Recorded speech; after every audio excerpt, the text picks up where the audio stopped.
Recording live right now. There we Hello, go. everybody. Thank you so much for stopping by. Our guest today, he is Venezuelan, currently living in Argentina.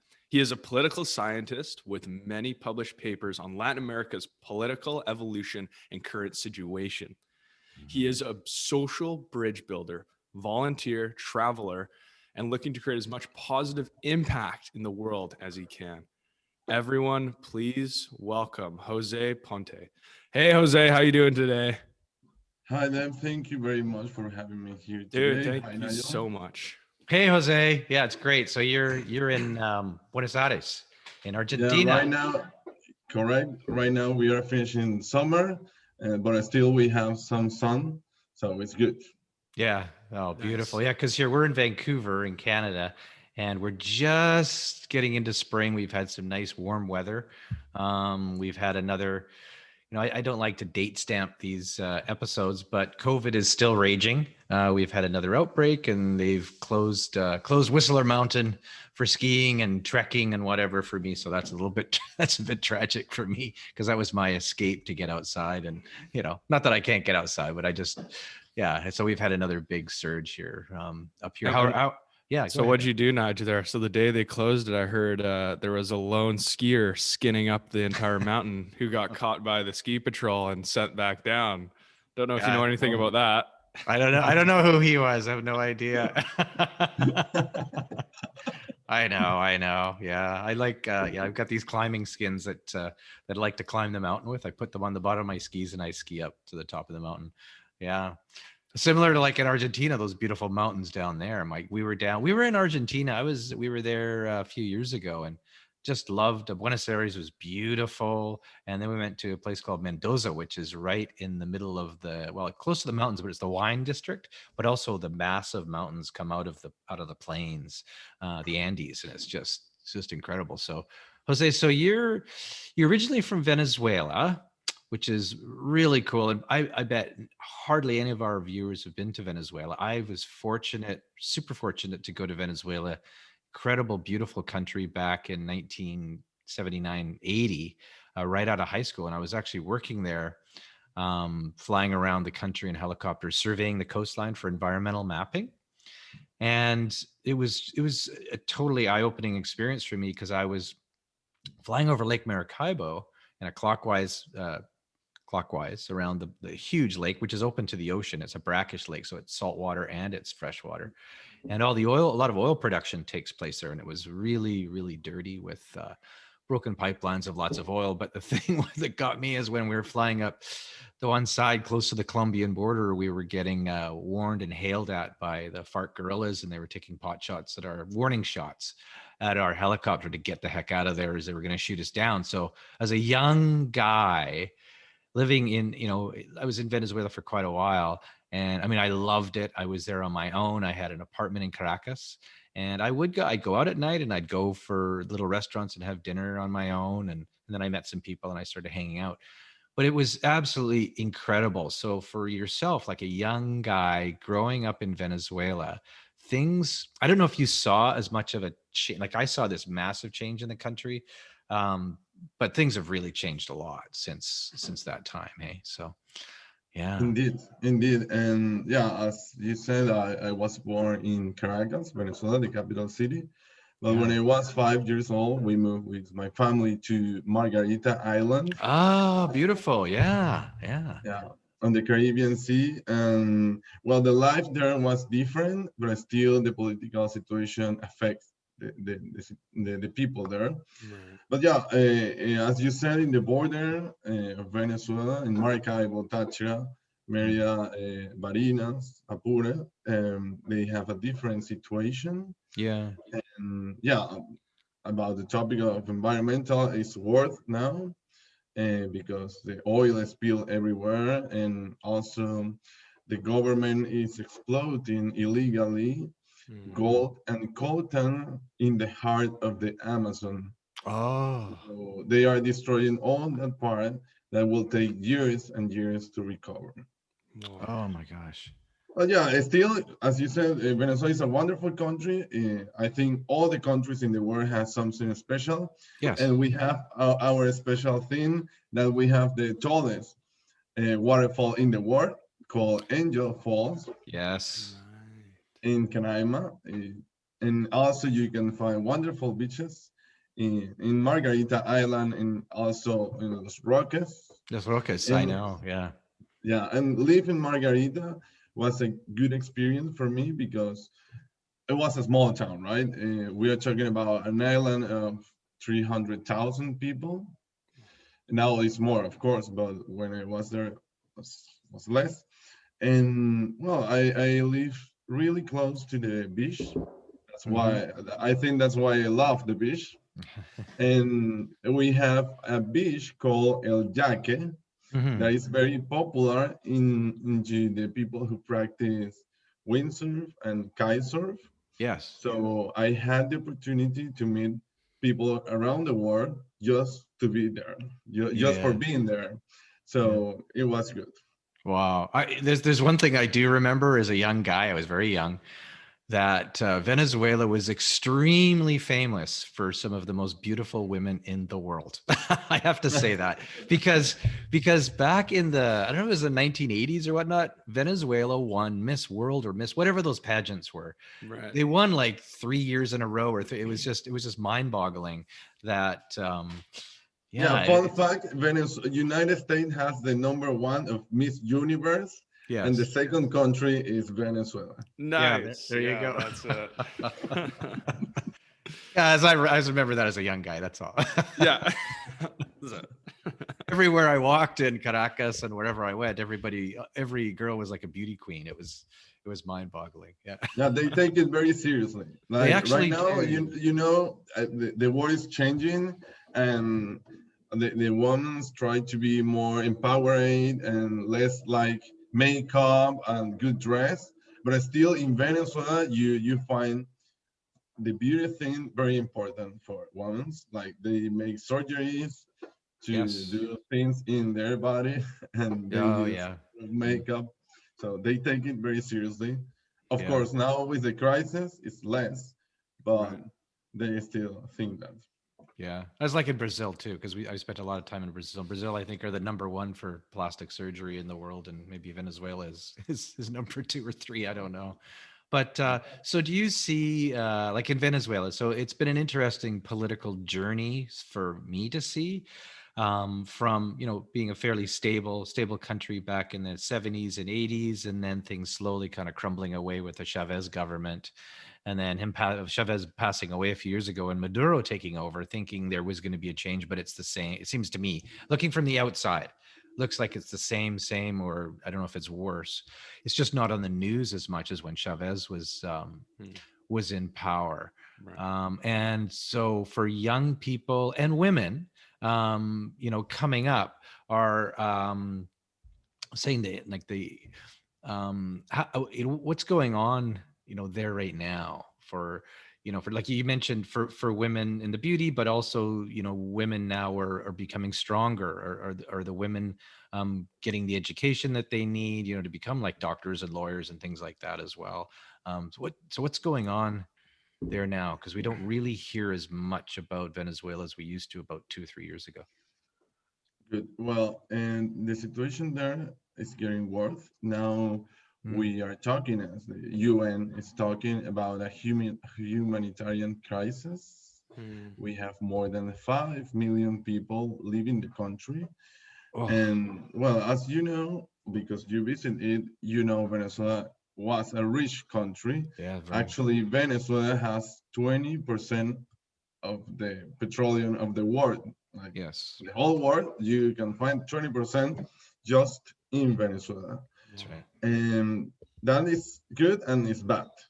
Because it's Hmm. good if you use it well, and it's really bad when you use it bad.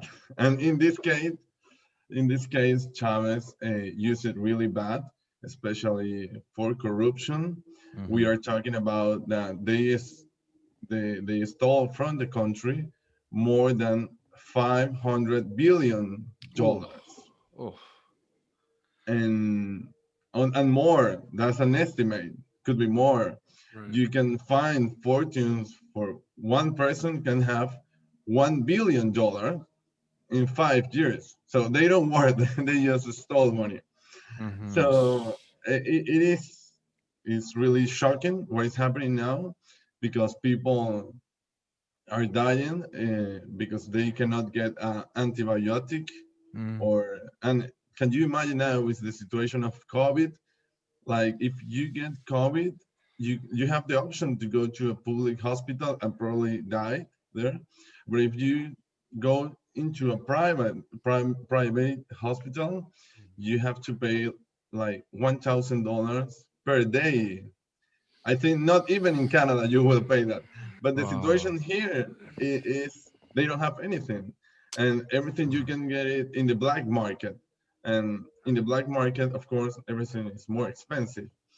So the social situation is really shocking Yeah. because, for example, in average, you have like the population has lost 10 kilograms per year. Like the whole population in average in the last year lost 10 kilos Oh. because they don't have food. And the food they have is so expensive. Holy So in the political hands, unfortunately, we have a socialist dictatorship, Yes. and with all the money from the oil, they made a huge army to control the people. Right. And so people cannot protest or something because they got killed or go to jail.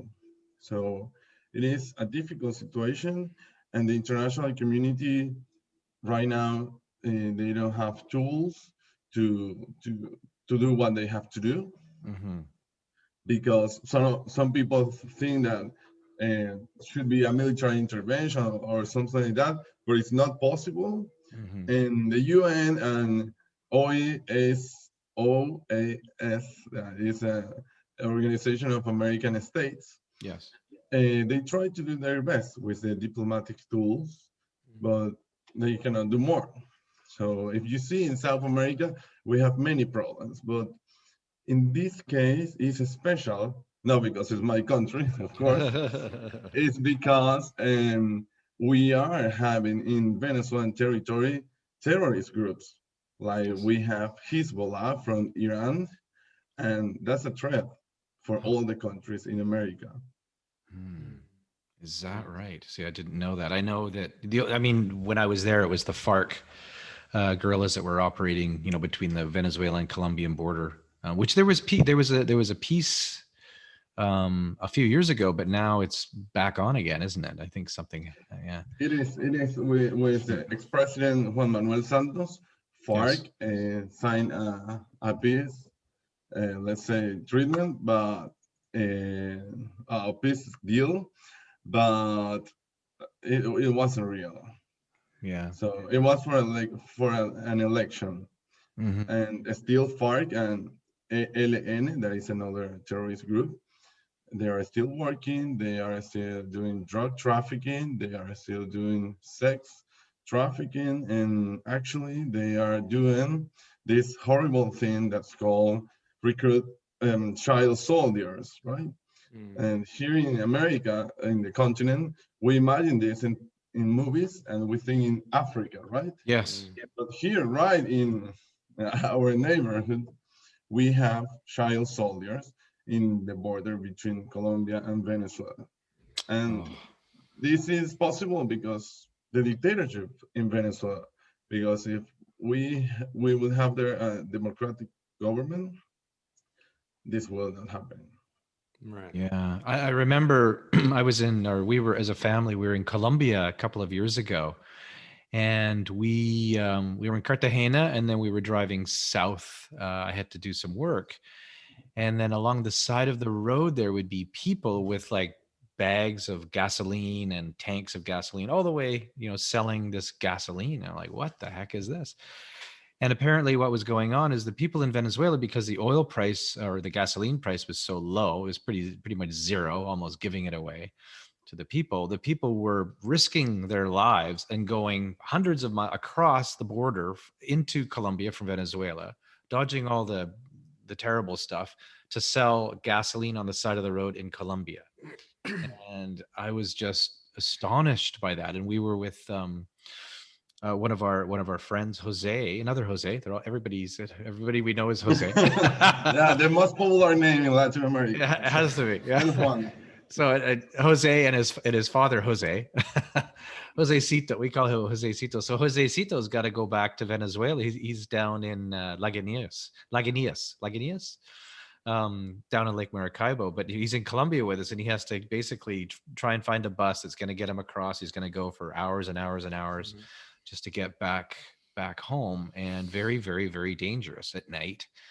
And it's just shocking. And what we were talking about before we turned on the record button is that it's really interesting that we have the news, and in the news now we had Ethiopia in Africa, where we were fortunate to be a few years ago in a place called Mekelle, where it was gorgeous. The people are incredible.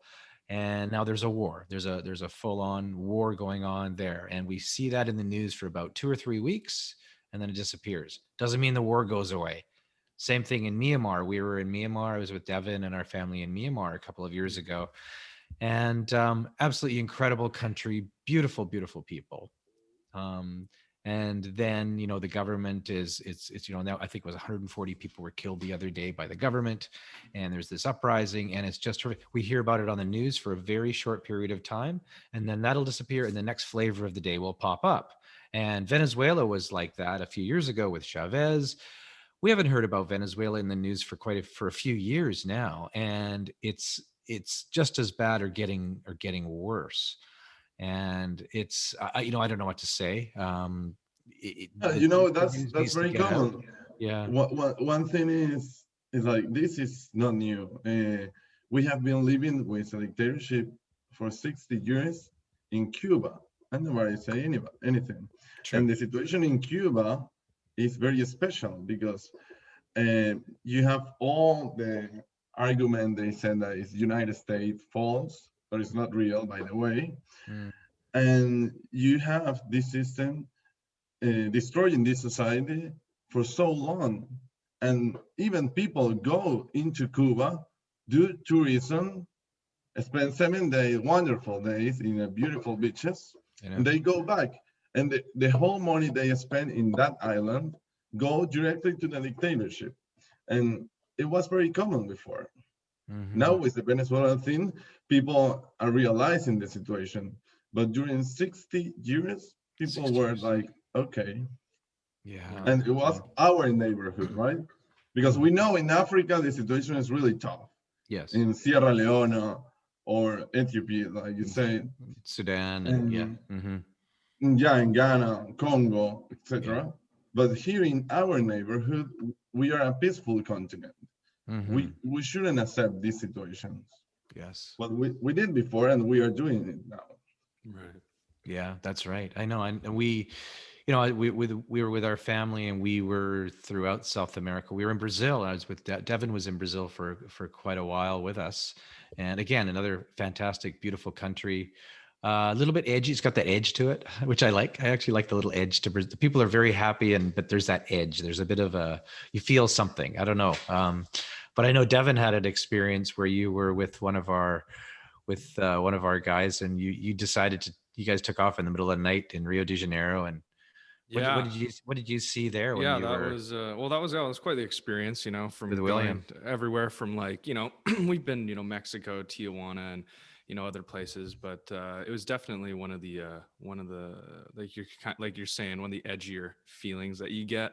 Basically, we just drove into the kind of the inner city a bit with my buddy William. So, he's a Brazilian guy. And I was super tanned at the time. So he's like, Devin, if anyone tries to talk to you, just pretend you speak sign language. They might think you're Brazilian. So we're driving through the city in the middle of the night. And he's and we get to a red light, and he just blows right through the red light. And I was like, oh, what the heck, man? He's like, yeah, no, you don't stop these red lights at night or we'll get jumped. I was like, okay. Get to the next red light, a cop's there. We both just blow through the red light. I was like, all right, that's gonna get a little getting used to for sure. Get to this one place in the city, and then he's like, yeah, you want to get out and walk around? And I was like, no, not really. So we like get out and walk around in one of like the sketchiest neighborhoods, and had a couple beers, but it was just like the everything from prostitutes to gangsters to like open guns like sitting around. I was like, what? You guys went into a favela, right? You went with the police were on the outside in the Well, favela. that was after. Right. That was just kind of like in the city in this really bad kind of district, this area, and then the next day I think we went into one of the favelas, and it was just like, it's so wild because the people in there are actually like pretty chill, but they were saying like the cops will drive like to the favela, and then if somebody like runs into there, they'll just like stop, because if they kind of knew who the kid's associated with, they'll be like, no, his brothers are gonna mess us up, so we can't go in there. It's like, man, it's just kind of like this lawless environment that these people are, you guys find yourself in. Like, you got to live in that. And I couldn't even imagine be a lot of how much stress it puts you through, and what that character it builds, right? Because people, I've had other friends go to Brazil, and they had a terrible time. They're like, oh, somebody robbed me, and like this and that, and everyone's trying to get $1 out of you. And I'm just like, yeah, I know it's pretty harsh, but like, imagine if you were in their shoes. Like from childhood, you were trained to be like, we have to look out for ourselves, look out for our family. Anybody that we can take from or get something out of, we're gonna get to help ourselves, basically. And you kind of see it out of that perspective, and you're like, it makes it more understandable. But yeah, beautiful place though. Had an amazing time surfing. Of course, Nige, like you're saying, like the women down there, ridiculous. But yeah, fun. I didn't notice anything. Yeah, fun times. It is that, and that's the sad part of the whole story about Latin America, that we have a lot of resources, a lot of wonderful places, and even I have to say, good people, like happy people, like chill people, and we have a terrible government. And because one of the things I have concluded with my investigation is the bad education we have. Because if you are middle class, you can get good education, right? Yes. If you are in the poor zone, yes, and you will learn what the government want you to learn. Right. So, and the majority of the political leaders here are populists or socialists.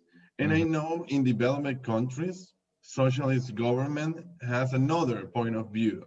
Yes. But in Latin America, a socialist country means corruption, and they will do the worst work in the world. Like, and it's shocking. For example, when the president Jair Bolsonaro won the election, everybody was in shock, because Brazil has more than half of the population ignorant. They don't go to university. Many people they don't know how to read or how to write, especially in the north part of Brazil. And the populism manage these people like an electoral market. They go there, they give you like a bag with food, and then you go and vote for them. And it's a cycle, because your grandmother does that, your father, and then you, and then your children. And it's terrible, because when you see the huge system, it's crazy. For example, yesterday they released a data in Argentina, that is one of the most developed countries in Latin America, and we have right now 42% of the population living in poverty. Yes. But if you come here, you will not notice that, because of course you go to good places, right? But if you take a train from Buenos Aires, just 20 minutes to the south, you will find another country, totally another country.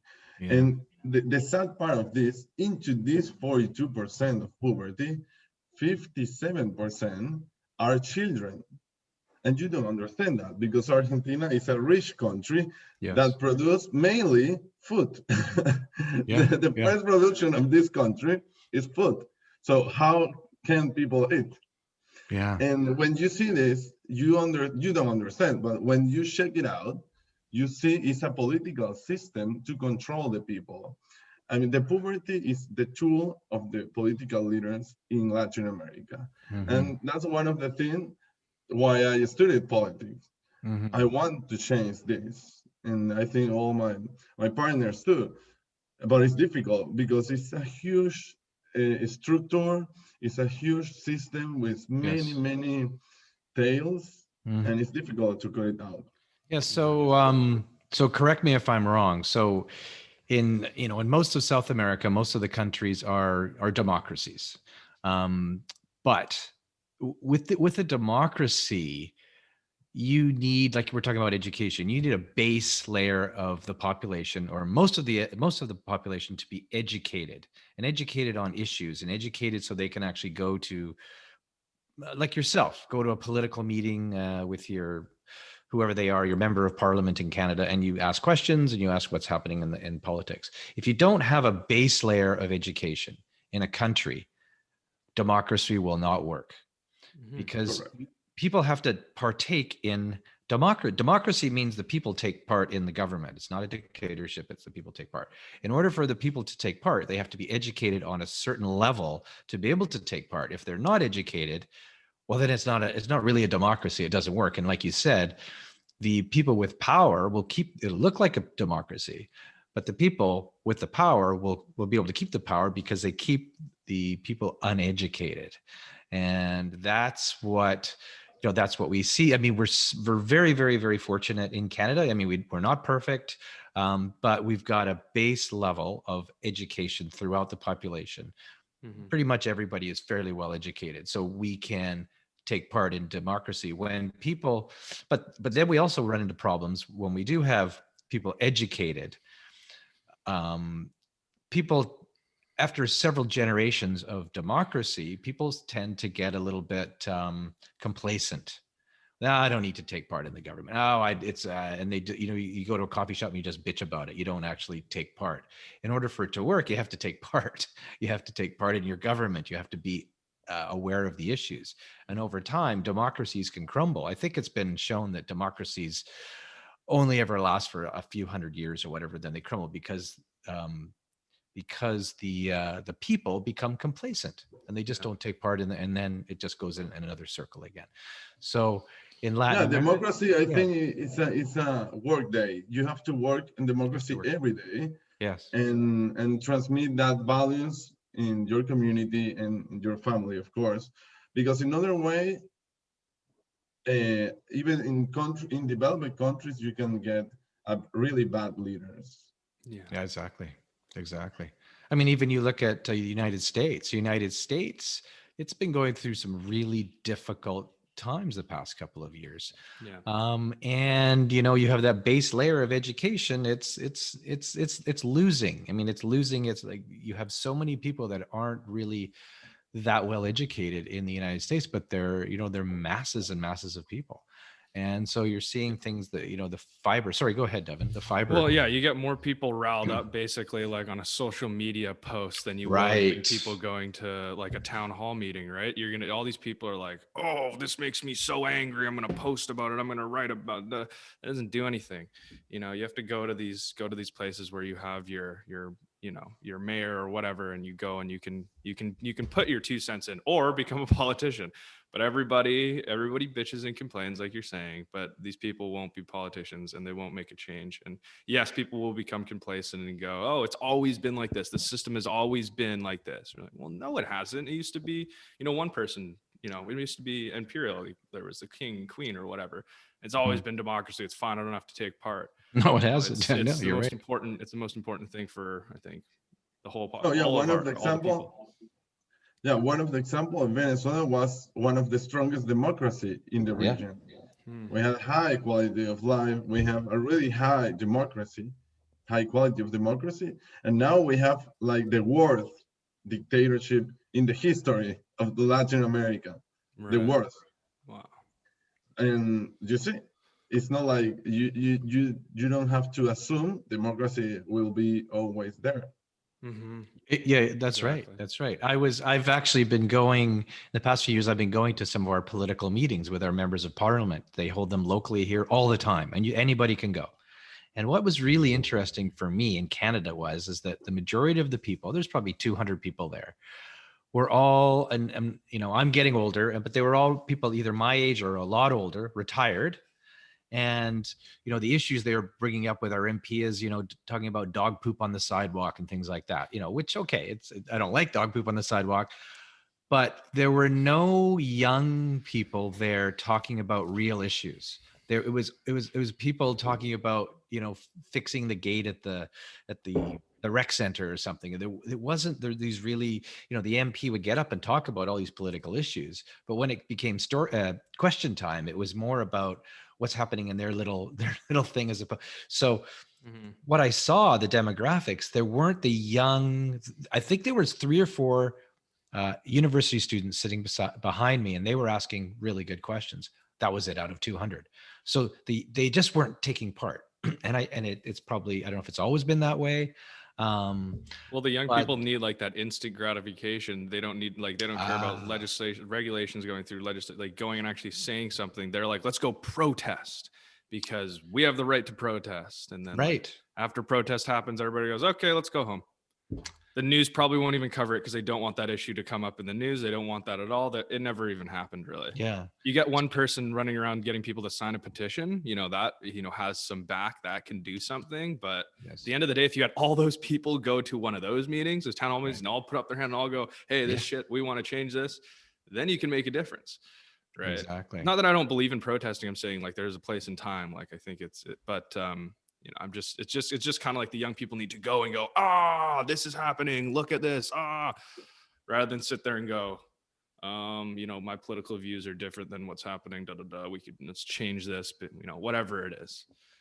Don't want the gas and oil pipeline to go through or, or whatever. Yeah, well, politics goes directly with emotions. Yes. And some leaders manipulate it in good ways or bad ways.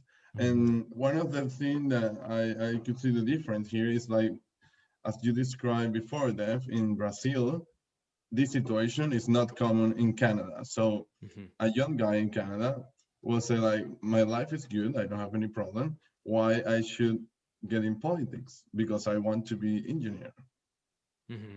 And I remember when I was younger, I hear people say like, oh, I don't care what Chavez said now about his power and what he wants to do, because if I don't work, I don't eat. Yes. And then that when you have that in a society, a bad leader can use it against the society because you don't have a society, you have islands. And that's the key point in a populist speech. If you hear any populist leader, they will try to divide the society between good and bad, rich and poor, etc., to divide the society and control them, because it's easier to control a society island than a group. Right. And that is what is happening the whole life in Latin America. And when I hear sometimes in developing country populist leaders repeating the same speech in Latin America, I say to myself, like, it's dangerous, this. You can see it now in Spain, for example, they have a really bad government right now, and it's the same thing. They are trying to divide the society, and it is Spain. Well, as a joke, I always say, Spain is a Latin American country in Europe. But if you see this in the Spain politics, you can see it in other. I heard that in Poland, they have a populist leader too, and it's the same thing. They are repeating a divided speech, and it's dangerous. Fortunately, you in Canada are good. But for so far, with what was going on in the United States with Trump, for him or against him or whatever, that's what was going on there. The fracturing of society and us against them, not us together. It's us against them. And it's percolated into Canada. And there was some crazy stuff going on in Canada that we never dreamed would ever happen. But that's what happens in societies. Go back to the Second World War. You look at, Germany, and you have all the countries in Europe, and then suddenly Germany rises up, and next thing you know, they're in Poland. Didn't expect that. And then, these things just rise up out of nowhere. And the whole, if you go into, the Jews in Europe and it was just not expected. Things can change really fast. And that's what we don't realize. Things can change overnight, and we'll be in our regular lives, and we've, had a good life, and then suddenly, we're running and there's bombs going off. I mean, that's what's happened again in many of these countries. I mean, you look in Africa, and we were in Ethiopia just a couple of years ago, and Ethiopia had a horrible famine because of a civil war in 1984. Horrible, horrible civil war. So that's all I remember is Ethiopia being is this war-stricken country with famine, starving people everywhere. We went back to Ethiopia, the most beautiful country, beautiful people, peace, felt totally safe. And then 2 years later, there's another civil war. Boom, just like that. And there's people that we knew, and I mean, they're in the middle of a war, and they had just a regular life like we do.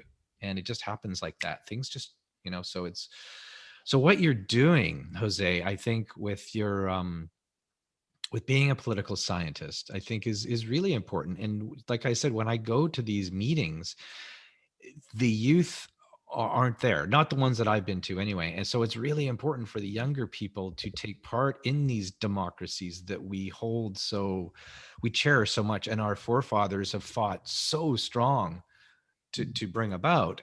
And but like I said before, complacency happens over a couple of generations. We've become complacent. So some people like yourself, it's really, really important what you're doing, and so I thank you. I thank you so much for what you're doing. And unfortunately, your country, I hope that you'll be able to go back into Venezuela.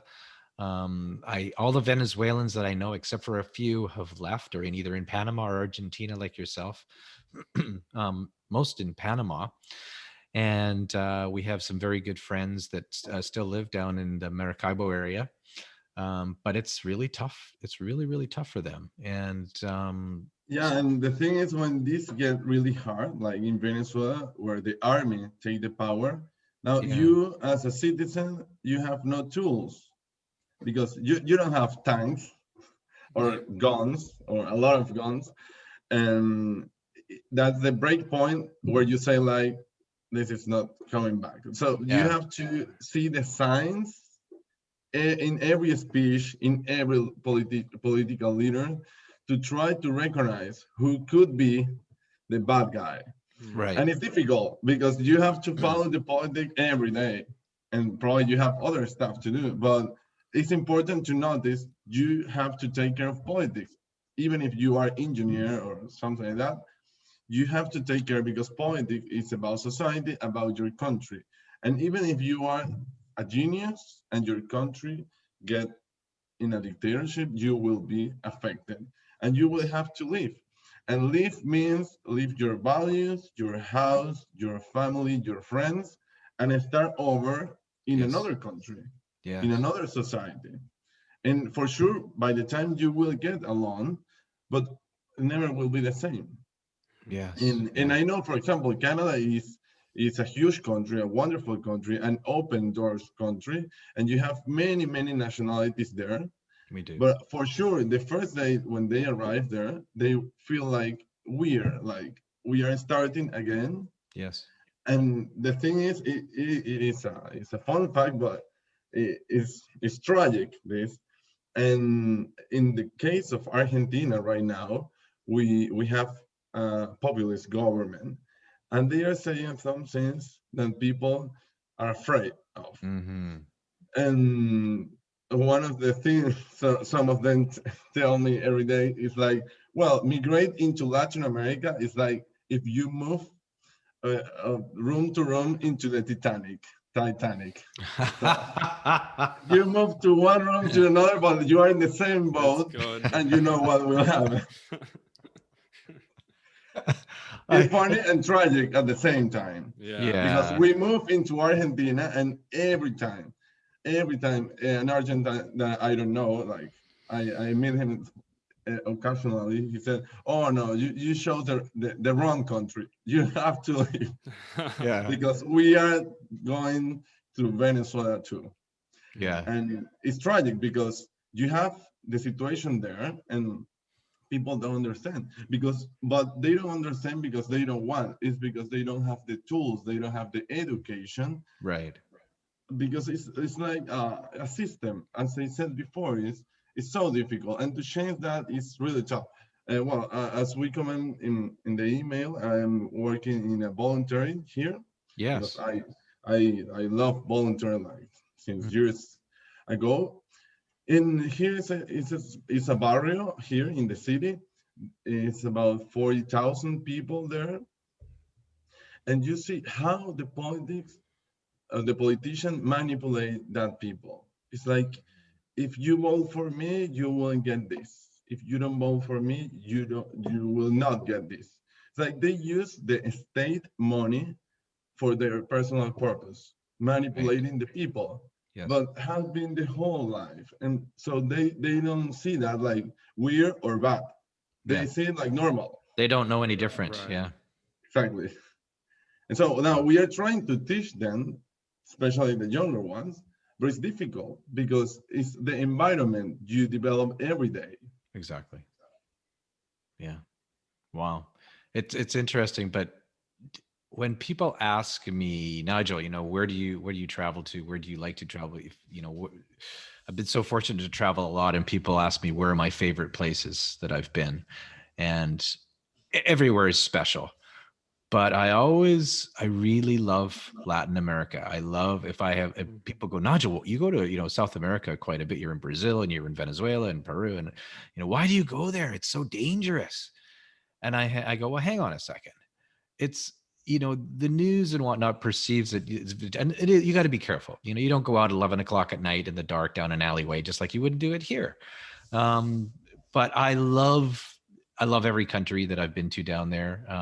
Devin's been down there quite a bit too, and it's the people. The people are incredible. There's a different vibration. Maybe because politically it's unstable. Maybe it's because they have to live more in the moment. But there's this energy. There's this joyful happiness. I absolutely love coming to anywhere in Latin America. Mhm. I love it. And because it does have a bit of an edge to it.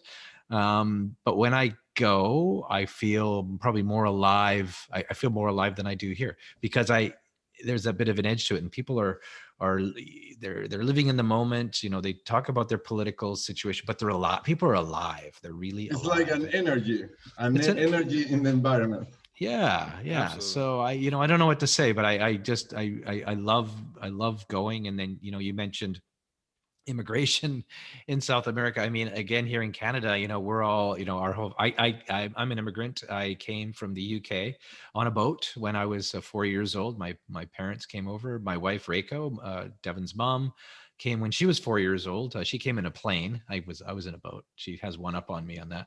And so she came from Japan. She was born in Japan. And our parents all had to start anew in this new country. And I'm sure it was terrifying for them as well, right? And so yeah, it's I don't know. I just love, I really appreciate, we really appreciate what you're up to and what you're doing, and just I love to follow your Instagrams and everything, and all the really Yeah. cool stuff that you're doing, and then all the papers.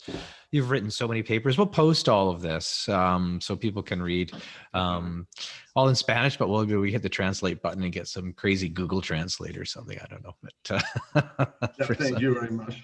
Thank you. Thank you.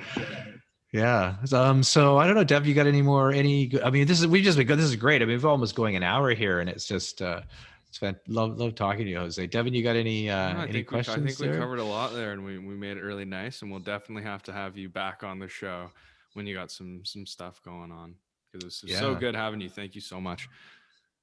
So Yeah. thank you Yeah. guys for the invitation, and I had a good time with you, and I think we can talk 5 hours more. I know.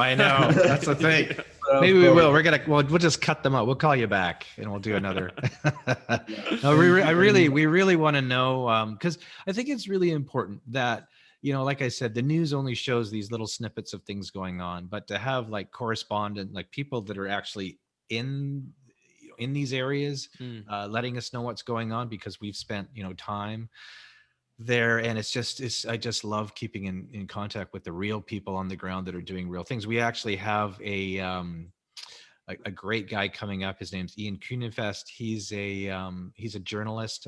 He was here with a lot of the big news agencies here in Canada.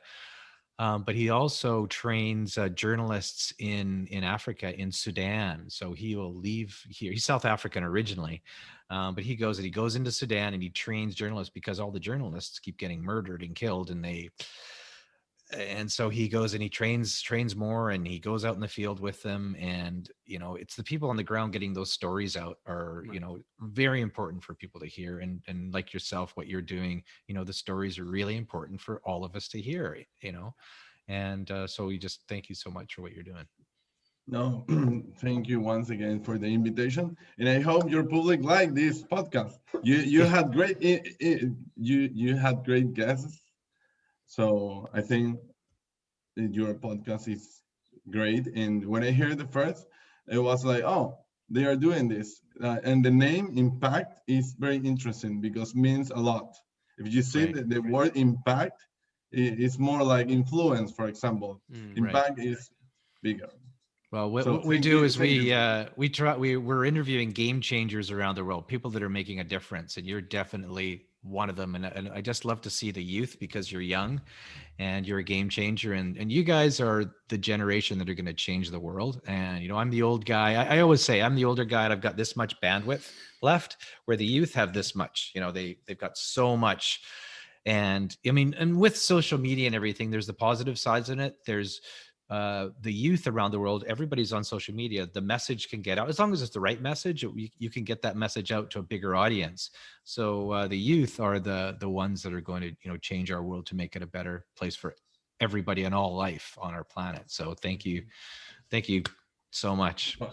Thank you, Nigel, and thank you, Dave. Thank you Thank for your you. time and your invitation once again. Absolutely. Yeah, Thanks if you'd so like much. to know more about Jose, we'll put a link in the description to everything that he's doing. Definitely check it out. Other than that, yeah, thank you so much for coming on the show. It was a pleasure having you. Thank you for your wisdom and hearing what's going on.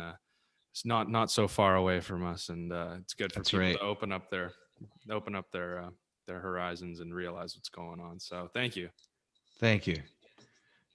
I will just